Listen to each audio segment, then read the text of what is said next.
بسم اللہ الرحمن الرحیم۔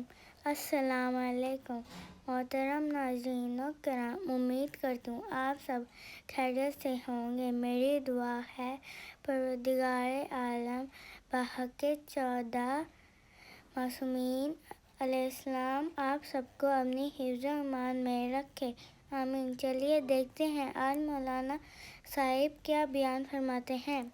آیت اللہ دستغیب اپنی کتاب کے اندر لکھتے ہیں کہ میں حج پہ مسافرت میں تھا تو ایک شخص کویت سے آیا ہوا تھا۔ اس نے یہ واقعہ بیان کیا کیونکہ بہت عبادت گزار تھا، پرہیزگار تھا۔ اس نے کہا کہ میں اپنے علاقے میں کویت کے اندر ایک دن خواب میں نے دیکھا کہ میں ایک جگہ سے گزر رہا ہوں، یقیناً جنت کی جگہ ہے، ایک محل بنا ہوا ہے، اس محل پہ ایک نام لکھا ہوا ہے۔ کہتے جس کا نام لکھا ہوا تھا میں جانتا تھا، وہ شخص محلے کا تھا۔ اس کی اس محل کی ہیبت کو دیکھ کر، اس کے کام کو دیکھ کر میرے دل میں رشک پیدا ہو گیا کہ کیا مقام ہے اس شخص کا۔ لیکن میں ابھی دیکھ ہی رہا تھا کہ اچانک سے ایک عجیب سی بجلی گری اور سارا محل ریزہ ریزہ ہو گیا۔ میں اس خوف سے کہ یہ کیا ہو گیا، اچانک میری آنکھ کھل گئی۔ صبح اٹھا، میں اس شخص کی خدمت میں گیا، کہا مجھے یہ بتاؤ کہ کل رات کو تم نے کوئی کام انجام کیا ہے؟ اس نے کہا نہیں۔ اس نے کہا میں قسم دیتا ہوں ایک راز ہے میرے پاس، میں تمہیں بتاؤں گا، مجھے بتاؤ تم نے رات کو کیا کیا۔ کہتے رات کو میں اپنی والدہ کے ساتھ کسی بات پر تلخ کلامی ہو گئی، بات اتنی بڑی کہ مجھے اپنی والدہ کو تھپڑ لگانا پڑ گیا۔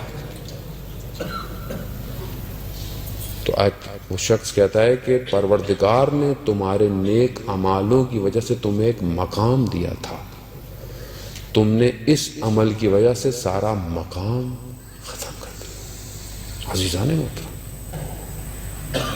ہمارے لیے تو چھوٹی سی بات ہے کیونکہ برزخ دیکھ نہیں رہے ہم لوگ، ہمیں نظر نہیں آتی برزخ۔ اب جس کو کیمرے لگے ہوئے ہوتے ہیں، آپ گاڑی کی رفتار کیوں آپ ہلکی کرتے ہیں؟ کیونکہ آپ کو پتا ہے کہ کیمرہ لگا ہوا ہے، ذرا سے تیز جاؤں گا 100 درہم، 200 درہم، 500 درہم۔ کیوں؟ کیونکہ آپ کو علم ہے کہ کیمرہ آپ کو دیکھ رہا ہے، مگر خدا کی دستگاہ ہمیں 24 گھنٹے دیکھ رہی ہے، ہمیں علم نہیں ہے۔ وہ ہمارے حال سے واقف ہے، ہماری نیتوں سے واقف ہے، اور وہی عمل ہیں کہ جو مجسم ہو رہے ہیں خدا کی بارگاہ میں۔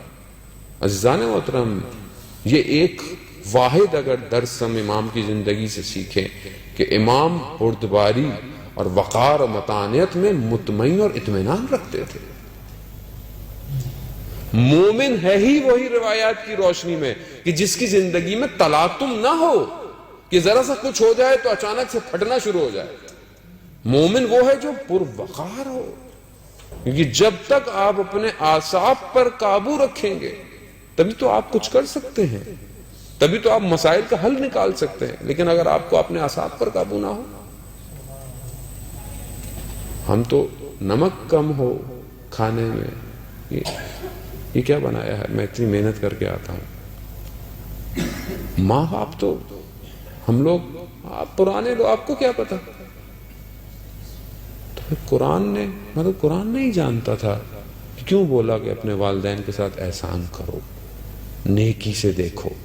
عزیزان محترم، ہمارا سب سے بڑا مسئلہ، ہم بہت نمازیں پڑھتے ہیں، بہت عمل کرتے ہیں، لیکن یہ جو اطراف کی چیزیں ہیں یہ سارے اعمالوں کو کھینچ لیتا ہے، تبھی تو دل مضطرب ہے، ہر وقت اطمینان نہیں ہے، پریشان ہے، اور دنیا مادیت اتنی تیز ہمیں گھما رہی ہے کہ ہمیں پتہ نہیں چل رہا کب صبح ہے اور کب شام ہو رہی ہے۔